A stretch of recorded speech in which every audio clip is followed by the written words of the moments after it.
Thank you very much and welcome. Welcome to this debate.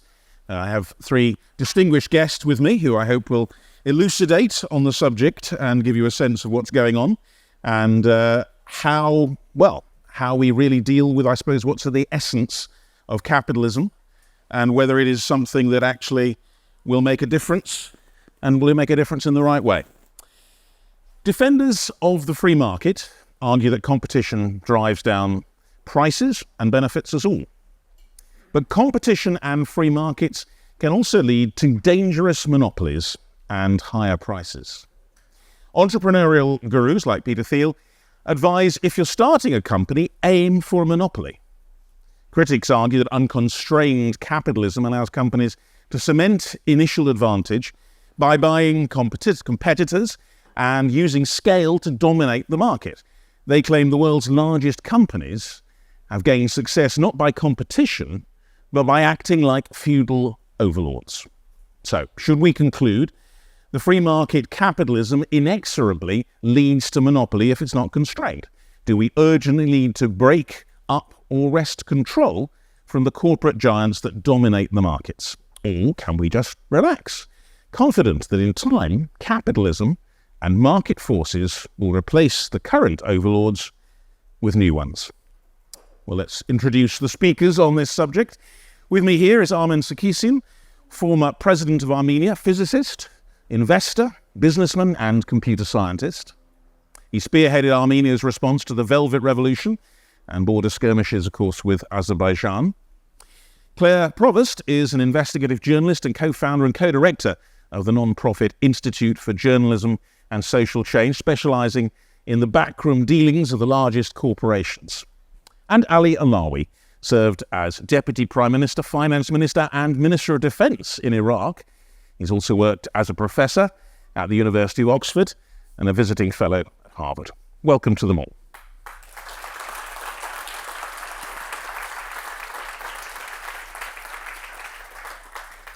Now, the way we work these debates is we start off with each of my guests giving you a sense of their initial take on the question that we're trying to answer. And that question is, does capitalism lead to all powerful monopolies? And if so, what should be done about it? Let me first of all come to Armen on that. What are your thoughts? In a short 3 minutes, just give us a sense of your take. Short 3 minutes difficult. I think I can do it shortly in 3 seconds. Give us what you've got. I mean, if you ask the person that created the wording and understanding of capitalism, we go to famous German economist Karl Marx. Basically, he predicted that there'll be capitalism, and eventually that capitalism will become monopolistic. But he also predicted something else, that capitalism will destroy itself, and eventually we will end up in communism. So the question is, are we just debating just a part of the future history? That's point number one. Or do we believe in communism specifically as a theory or a dream? Or we are much more pragmatic here? Point number two, I don't think it's wise to take capitalism as it is and examine it, because there's an American capitalism, there's Russian capitalism, there's Chinese now capitalism. And capitalism, point number three, never exists on its own. It's always surrounded by the fabric of the society, by the culture, by the history, and in every and each environment, the same capitalism, be that proper, legal, democratic, or oligarchic or state-owned, behaves differently. That's another point, and that's enough. I was going to say, 3 minutes, 3 points. I think I will hold you to that. But let me bring in Ali for the same question, and if you would, 3 minutes. What is your take on that question?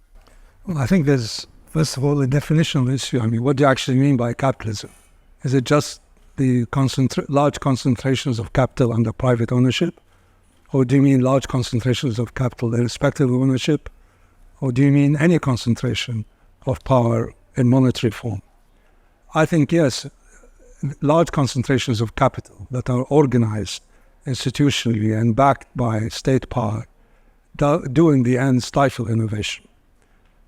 The other thing I want to add is that there are various kinds of capitalism. I mean, President Armen referred to some of them, but the kind of capitalism that is emerging in the developing world is a capitalism that's based really on appropriation of state assets.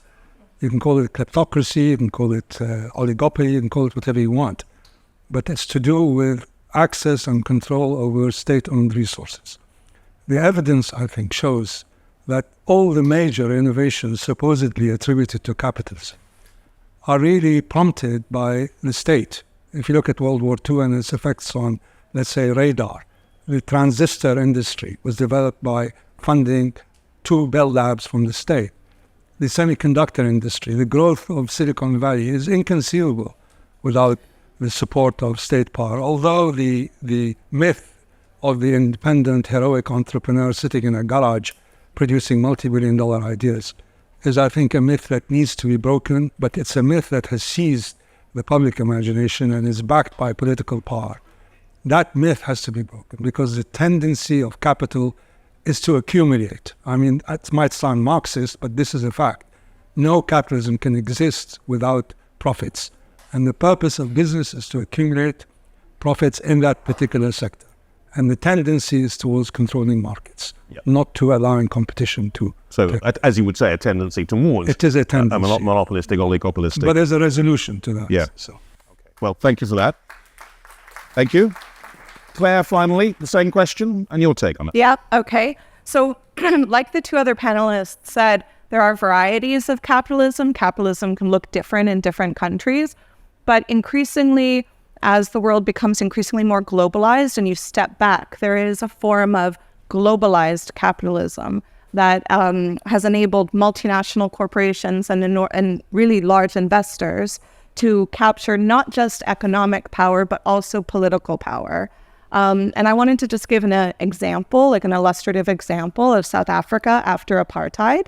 When apartheid ends, the new post-apartheid government passed a number of new laws to try to redress the historical injustices of apartheid, including a number of Black economic empowerment policies. And you'd think like a sovereign country can emerge from a horrific thing like apartheid and make decisions like pass Black economic empowerment policies.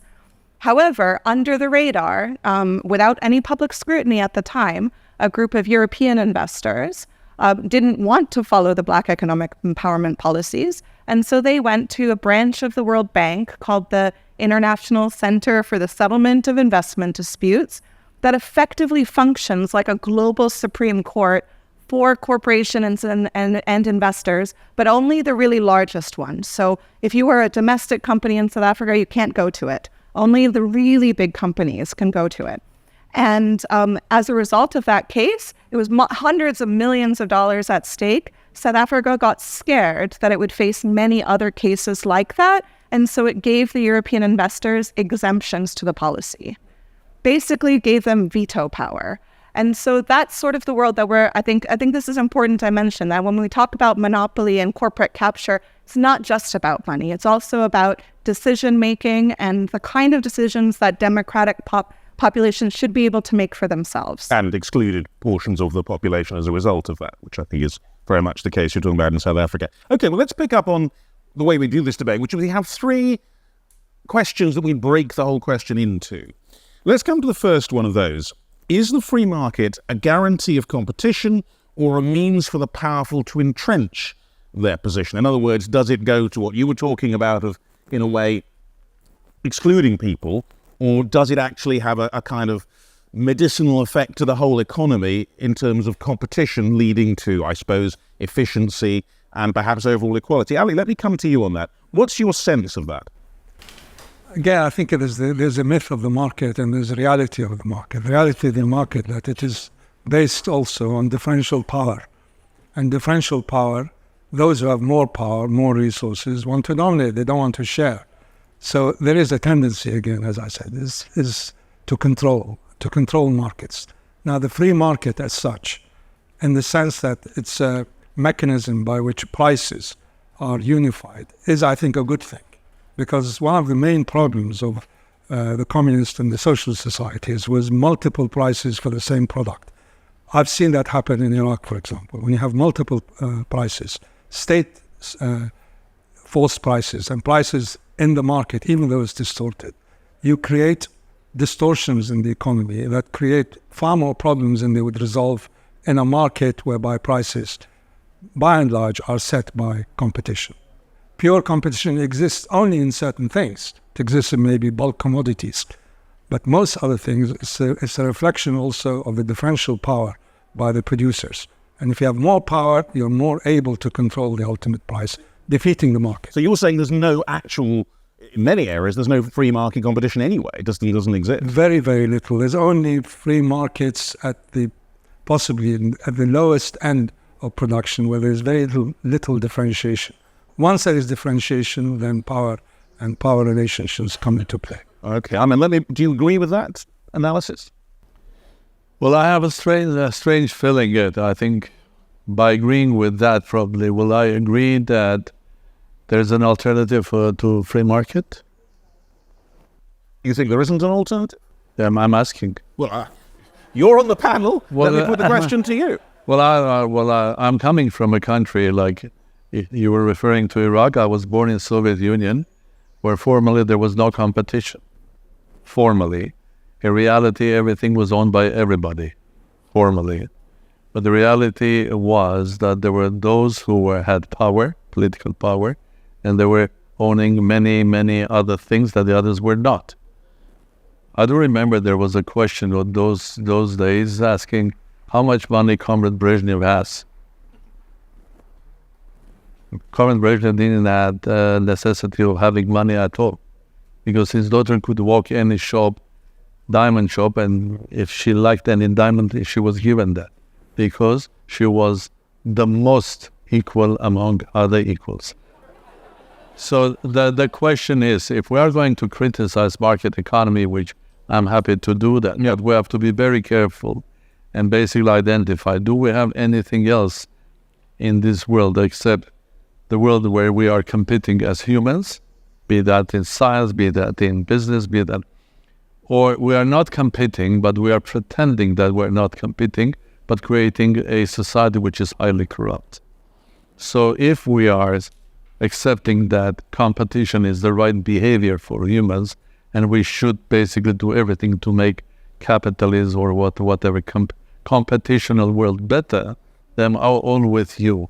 You're saying it's more than just the right way, the competition. You're almost saying it's inevitable that humans compete. Yes, humans are inevitably competing. And the one panel I had before, I spoke about capitalism inside Soviet Union. Basically, that was the educational capitalism where everybody was competing, and that's why Soviet Union had a fantastic educational system, or sports, or some classical arts, because there was a allowed competition that the state was encouraging individual to show your capability or your qualities or your talent. Because the other end could be where you were saying that, okay, everybody has their rights and everybody has to be there, and you have some mathematical quality in the classroom. Let's say classroom is the market of competition, business, so you should shut up. Because there will be someone in the class that doesn't have that mathematical quality, and that person will not feel well. So you are not encouraging the person that has this talent. I think my approach would be encourage the one that has mathematical and find the talent for the other one. Because definitely she or he has a talent, and that talent could be in music, science, crafts, or a talent of speaking or talent of listening. So it's a competition of talents, is what you're talking about. Competition matters here. And when it comes to monopoly, generally, as you were speaking, I agree with the fact that even in the modern world, monopolies and the big multinational companies, they are not only behaving in an environment of a monopoly, they will not only get the support of the state or somehow. In many ways, they are acting as an independent state. Even in my book, which is called The Small States Club, when I'm discussing small states and their behavior, in a specific chapter, I'm basically saying, where you can agree or disagree with that a lot of big multinationals are behaving like a state. Well, we'll come. That's, in fact, a little bit ahead into where we're going with this argument in a moment, specifically about that idea that they are in some way perhaps, or can be, more powerful than the states. But Claire, let me bring you in on what Armen was saying there about the necessity of competition, or even the inevitability of competition, and that exists, even if it does tend, as Ali said, towards not necessarily, and you said, towards some form of fairness. Oh, about the inevitable. This is kind of a philosophical question. It's I'm a a journalist. philosophical conference. I know. I wanted to throw something else out here though on this question, which is related to this point about where is there a free market? Does it actually exist? And you might know the Heritage Foundation, think tank in the U.S. that is, it promotes free markets around the world. That's what it exists to do. And it has an index of rates every country in the world based on how free it is. And basically it concludes that there's no free market almost anywhere. The UK is moderately free. Italy is moderately free, just to give examples. There are almost no countries that it actually says have free market principles embedded in the actual country. And then what's also really interesting is when you look at what it actually means by a free market, it means a lot of things around state and government intervention to support corporations. It doesn't mean the absence of a state. It means a lot of systems and mechanisms and institutions to support private property rights, to benefit corporations in different ways. But on the So guided, almost, you would say. Yeah. So, and this kind of relates to your point, which I know is jumping ahead about corporations Which we also will come functioning. to, yes. I mean, do one more about competition then. You also see companies cooperating together. Yeah. Which that's an interesting point. If there's cooperation between companies, and let me bring Ali on this, is that part of the problem in a sense? Because if you have corporations cooperating, almost by definition, that is not competition and therefore not the operation of the market. No, I mean, it happens nearly all the time. I mean, just go and try to buy, a gallon of petrol or whatever it is in liter of petrol. I mean, you'll find a remarkable conformity in prices. Not all prices are set by markets. The price of petrol here is probably 90% due to government taxes and so on and so forth, excise taxes. And you have to look at it also from the other side of the equation. There are cartels.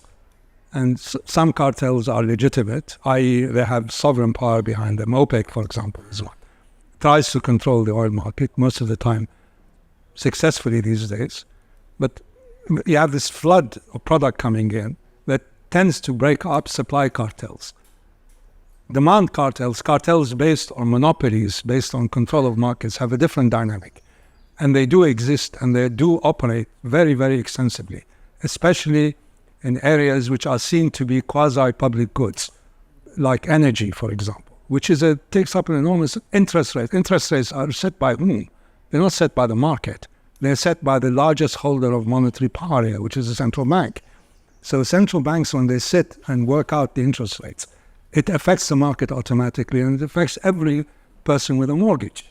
This is not the operations of the free market. This is the operations of a government dictator or a government institution working towards broader policies in order to not to necessarily create the circumstances for the mortgage payer. So markets are, to some extent, completely anarchic in certain sectors, which don't have big value added, or an important part of one's expenditures. But markets, which are a significant part of one's expenditures, are dominated, especially if you have more processing. Wheat market, for example, isn't, because there are a huge number of producers into the market. But if you look at the way the prices are set, the control over the supply chain gives you the power to set prices. So there are leaders who set prices and there are followers who follow. If the price gives you enough of a margin to live on, you would accept it. But monopoly prices is the natural tendency of oligopoly. Oligopolies divide markets between themselves, and there are oligopolies operating in nearly every significant market in the capitalist world.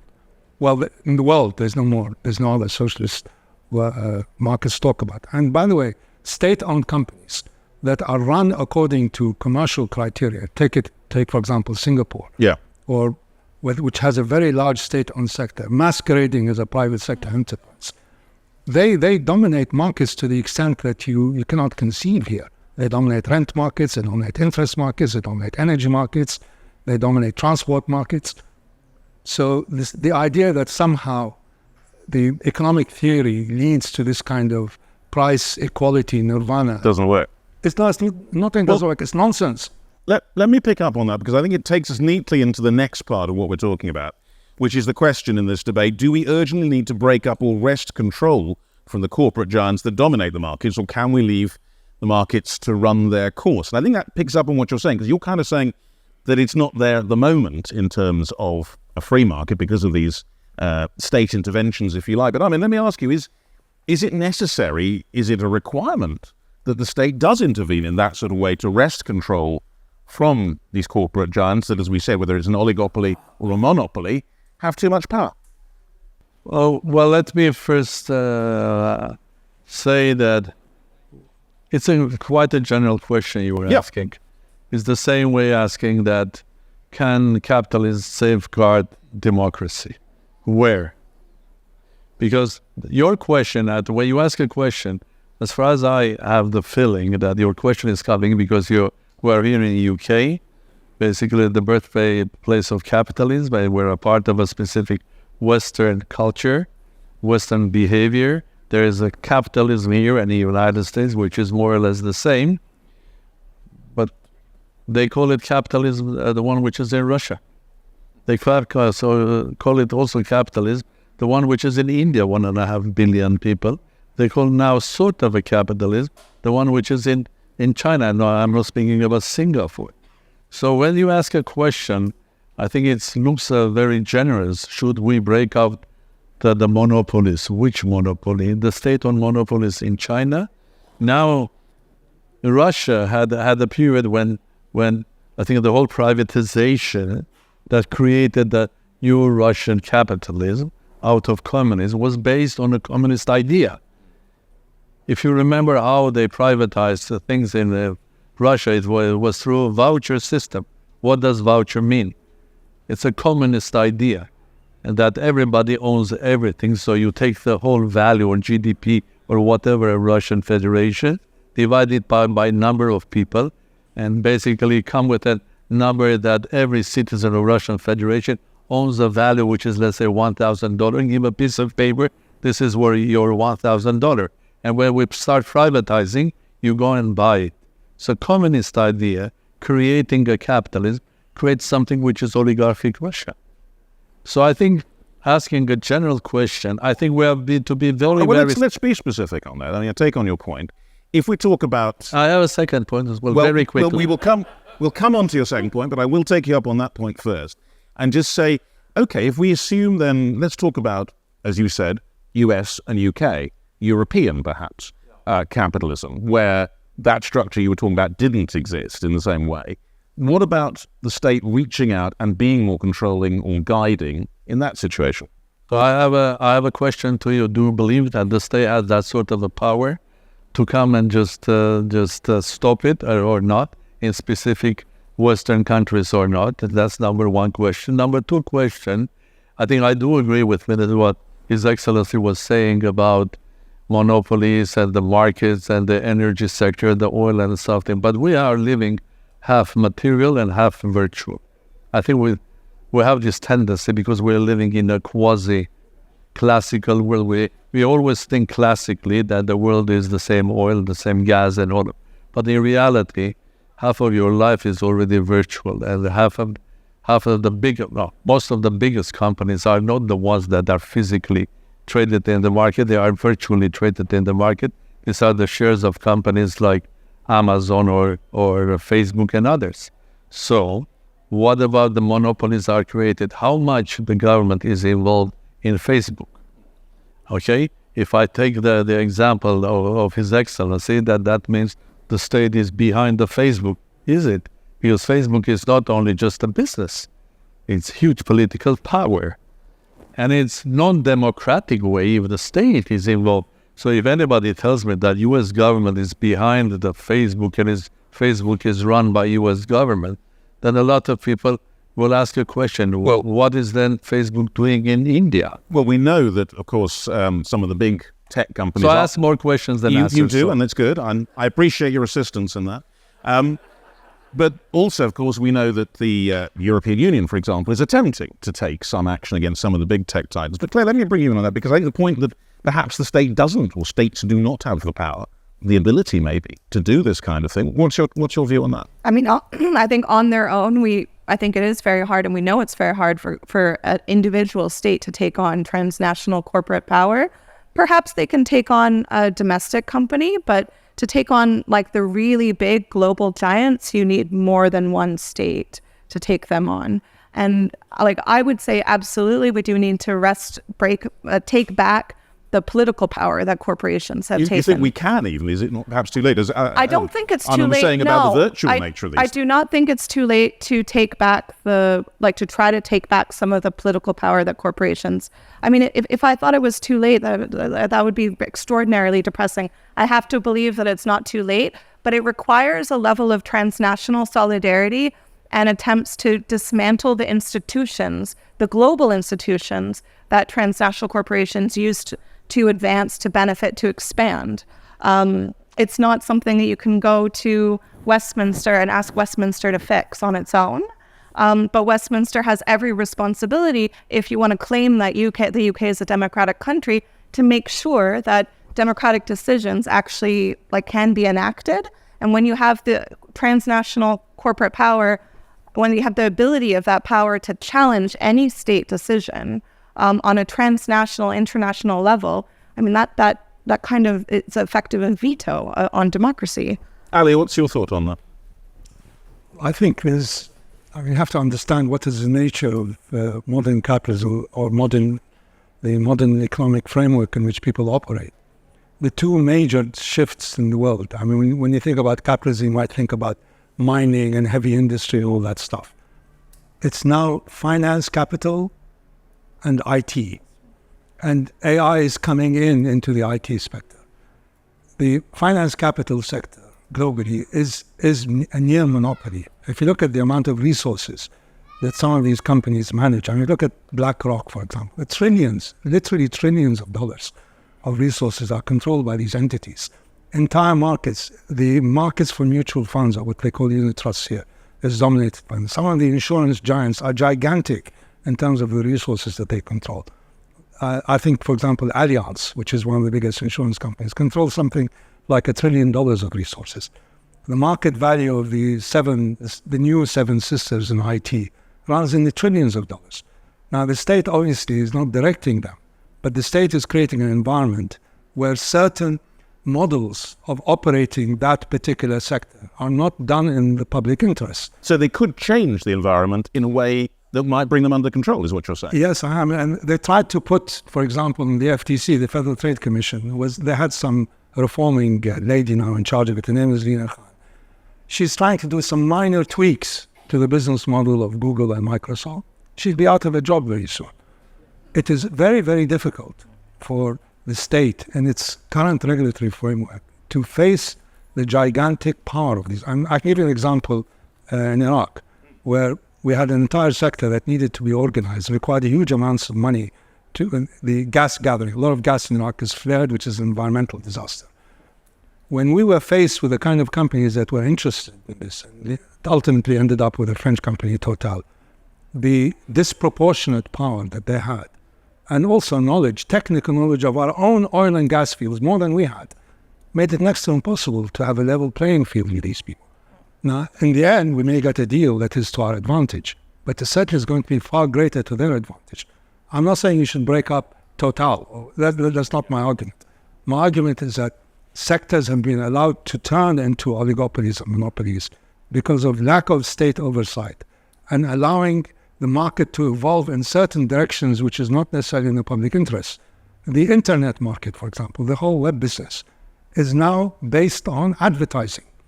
The amount of advertising dollars that's flowing into companies like Google and Facebook, Meta, is really enormous. I mean, the cash flow is like an open spigot. Nobody can challenge this kind of resources. And now that money politics is the heart of, I'm sorry to say, Western democracy, especially the Anglosphere, the politics of the Anglosphere is dominated by money politics. These people make and unmake presidents, and they have. They tended to be Democrats in the past. in the United States. Now they're going in the other direction. So the future of a large number of people and the way that major technical or technological breakthroughs are utilized by money capital is always in the interest of the owners. Now you have to shift it significantly. You say, well, this is social democratic theories and so on. But the state has been actually hollowed out. But you think the state still, or states in some places, do have the power to make that shift? They have the theoretical power. I don't think they have the practical power. If you include in that the institutional framework in which politics is played in the Western world, democracies are being undermined by money. I mean, PACs in America throw hundreds of millions of dollars at candidates. It's being undermined at nearly every level. And frankly, if you're an ambitious young man, a graduate you would not go to work for the state anymore. You don't want to be a civil servant. You can go and work for Google. They pay you 10 times more. Yeah. So the best talent is shifting that way. The notion of the public interest is becoming hollowed out, and working for the public interest, you're not drawing the best candidates. Yeah, I agree. Come in, Armen, and then I'll bring in the next. I agree with you what you were saying. Basically, at the very end of it, okay, we want to move to shift it from the monopolies, which are multinational big companies, towards the state. The question is, does the state has the quality, or people who have the quality to manage it or not? To be able to do that. You look at even in the West, you look at the quality. I'm sorry, this is I'm not European, and I can allow myself to say, but you look at globally at the quality of politician is going sort of. A lot of people do believe that it goes down and down and down. Well, as you said, I think young person has to make a decision. Should that person go and run for political position? Let me pick up on that, because our next part of the debate is the question, will corporations replace states as centers of global power? Are claims of a return to feudal overlords overblown? Well, Armen, take that on, because if you and Ali are saying that maybe people of talent are going to look to centers of power and advancement for themselves, and they're looking now to these corporations, are they going to be our new overlords? Are they going to be more powerful than states? Well, not necessarily. If you mismanage the state, yes. I think if you mismanage the state, like huge state like Soviet Union, like Gorbachev did, it will collapse, of course. It's all about how do you manage that at the end of that. There are a lot of examples where the states are managed well. And in fact, in my book, I have several countries. One of the richest countries in the planet per capita is Norway. And you were speaking about trillions. The state fund is 1.6 trillion, Norway. And it's not about their oil, because their oil is not the biggest in the world. It is about proper management of the state. It's about that they are very smart the way they are doing. They are using all of their opportunities, starting from hydro, wind, and everything, covering all of their needs in energy, while selling the hydrocarbons in order to create the state fund. And it's a capitalist state. But it's a wonderful example that it could be done, and you can have harmonious relations between the state and the business. And don't forget, there are huge Norway companies worldwide. Of course, which is part of the point to all this, because are you saying, just briefly, that something like the Sovereign Wealth Fund of Norway, which is a pretty big player on the global stage, could be a means of state power to perhaps keep, rein in some of these enormous corporations that Ali was talking about? I don't believe that there is a universal sort of a recipe. Will this happen or not? Because the world is too much diversified, too much different. As I said, from America to China, from India and so on. And there are so many forms of capitalism and democracy, not real, pretend democracies and so on and so on. To have a general sort of a solution makes me very, very uncomfortable. It is the general solution was the communism. It was general solution. General solution was after the fall of the Berlin Wall, when it was declared that the world doesn't have any alternative rather than capitalism and democracy. Well, we see the birth of sort of a non-democratic democracies or pretend democracies, on the oligarchic and state-owned capitalism. So the world and humans are so... It wasn't the end of history. It was not the end of it was in fact the beginning. Well, Claire, let me bring you in on it. We've had a lot of thoughts out there about state power and the ability of the state to rein in these big companies.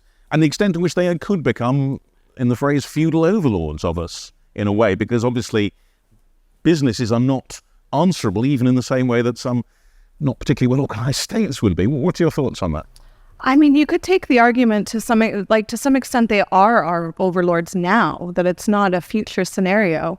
I want to give another concrete example. I live in Italy, and years ago, because of concerns around climate change, there was mass mobilization for a ban on offshore mining, offshore drilling for oil and gas, like close to the coasts, where people fish, where people live.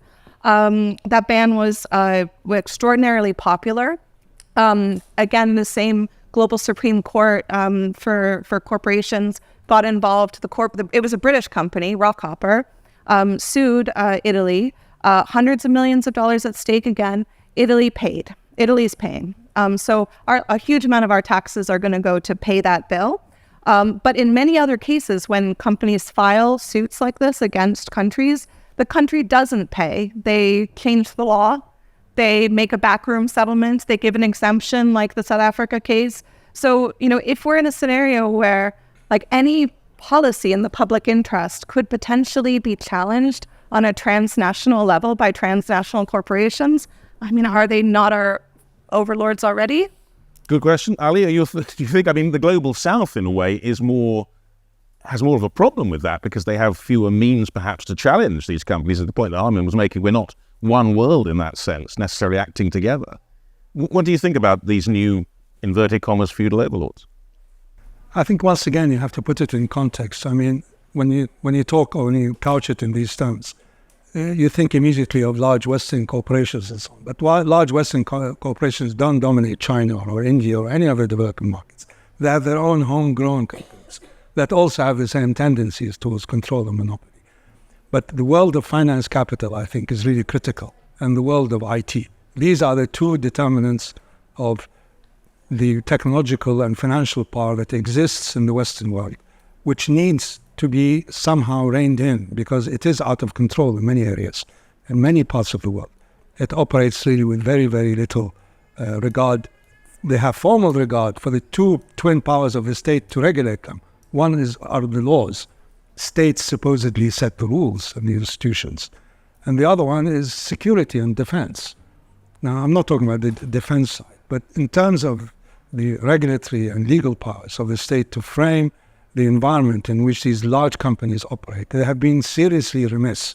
And it's just left and right. It doesn't really matter because the argument has been won. Once the Soviet Union collapsed, there doesn't seem to be any serious alternative except in concentrating capital, irrespective of ownership. That seems to be the way forward in most countries. India, for example, is now one of the most monopolized countries in the world. 4 or 5 entrepreneurs dominate the entire market, something like 70-80% of the stocks on the Indian stock exchange, if you just ignore the state-owned companies, are controlled by 3 or 4 families. So the kind of concentrations that you're getting in countries that are supposedly part of the global south has nothing to do. They have far more. Reliance Industries, for example, in India, has far more in common with BP than it does with a struggling shopkeeper in Pune or something. So there is now a culture of a degree of impunity, a control over the political dynamics that gives them the power to be overlords. They may not want to exercise this kind of power in an overt way. A lot of these people are philanthropists, in quote. They try to create an image that their money is for also in the public interest. But I think the political class has been seriously weakened. It is attracting the wrong kind of people, and the way in which the argument is framed doesn't really address the core of the problem, which is where are these concentrations taking place? Shipping, for example, is a competitive industry. You don't need to put state resources to control that.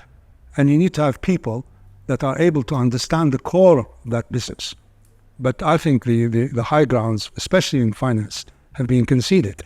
And you have, huge power concentrating in companies like Goldman Sachs that would essentially bailed out by the common man or common man and woman 15 years ago. Well, let's pick up on that. Armen, one of the thoughts that occurs is that the state power that could be exercised over some of these groups, whether in India potentially, or more widely in what you see as a more regular capitalist world, would be taxation. Now, the problem in the past has been if you use taxation as a means of control, that the companies will move to other jurisdictions. They can set up in a less tax difficult area and move outside areas of control. But there have been moves towards an international tax system recently, thoughts about it anyway, and then making sure a minimum amount of tax is paid. Is that a mechanism that the state could reach out and control? Well, you are asking, again, a philosophical question at the end. It's what it's all about here, how yes, I get in. Yes, I like it. But let me just quickly comment what was said here about Italy.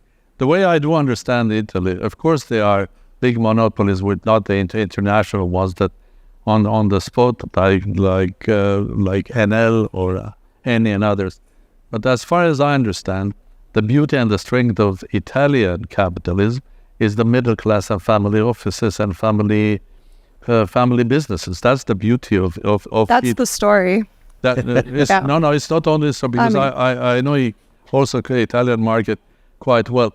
And the problem with the Italian market is how do you then do your transition from a family big business into a sort of a public capitalist one, which a lot of families in Italy, which are in fashion, which are in food and everything, find it very, very difficult. So it's in Italy, at the end of, there is an experiment how to have the family or middle-sized companies dominating the market. That's important. Now, on your question about taxation. About taxation. I don't believe that taxation is very, very important, and if you have basically spend time in the government. But at the end of the day, taxation is not the only and final solution. Because again, I was in a panel before this, and I was asked a question: what will be if I was running for a place in British Parliament where I should focus? I said a traditional solution. It is education and health. But education and health doesn't mean that I will put more money. Because through taxation, there's no solution. In order to make health, or not healthcare, but sick care that we are running here much more effective, we have to pour more money. We pour more money. I'm astrophysicist. You are pouring money into black hole. What you have to change is how you are running it. So there is much more benefit in optimizing, developing the system, making your educational and healthcare system much more effective rather than just pouring money or raising or making less taxes. But the tax is a way of bringing some of the resources from the big corporations back to giving them, in a way, making them be accountable in a sense. I mean, and Claire, what do you think of that issue? I think what you said, it relates to what you said before too about can a country tackle corporate power? Can one country raise taxes? That's difficult. But what you said about the international agreements, that's crucial. I think there's a lot of hope. And that's being discussed in the G7 and others. That's where I think hope is, as in international agreements to override the current status quo. Will it actually happen? How will it happen? Who will control it? I don't know.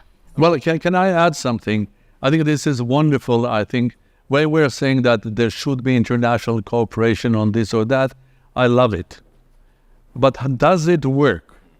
In early 2000, when I was out of politics and so on and so forth, I had my difficulties to fight for my health, and I went into business. And a part of the business was IT, as we said, and telecom. This is early 2000, when telecom was rising, telecom venturing. Telecom business worldwide, including in Europe, was dominated by the companies Alcatel, Lucent, Cisco, Ericsson, Nokia. Where are they now? There was an attempt, to basically control and fight the corruption. But that attempt was only in the West, in the United States and Europe. So they weren't controlling any European company, be that Siemens Telecom, which was the biggest telecom in the company, that they should not pay any success fees or anything, be corporate. And on your client, you cannot spend more than $100 of entertaining your client. Fine. This is all fine. So what eventually happened, all of these companies disappeared. While in the world, In far, far somewhere, there was a company unknown called Huawei or ZTE. And of course, all of these efforts by U.S. government and the West were not basically touching them. They were going around with cases of cash and conquering the world. You look at the vendoring, G5 now worldwide, except United States, the whole world is red. It's run only by Huawei and Samsung. They are the 5G solutions. Where is the 5G of Europe? Where is the 5G of America? That has been a very vexed issue in and of itself. We will draw this to a close. Ali, what are your thoughts on that issue, the taxation thing I mentioned there? Because it is something that... Either worldwide or nothing. Well, exactly. Is it even possible to do that? Yes, it's possible, obviously, to get some kind of agreement. I mean, there is an agreement on a minimum tax of 15%, but I don't think it's an income tax issue. It shouldn't be an income tax issue. I think it's mainly a wealth issue. And if anybody has read Piketty's tome, then now there's a kind of campaign now to get a global wealth tax, which I think has far, far more impact on what we're talking about than an income tax. Yeah. And wealth taxes have been off the agenda since income taxes came up. But to me, a major rectification of this kind of concentration of power is to transfer wealth. I don't mean confiscate wealth, but transfer wealth in an acceptable way. And to me, something like 2.5% of the total wealth accumulated by individuals is not a huge amount to pay. This brings up another question. These resources are going to flow where? Are they going to flow to NGOs? Are they going to flow to some kind of global UN-based distribution entity? Or are they going to flow to national governments? And if they go to flow back to national governments, you have to ask yourself, do national governments really know what to do with this kind of money?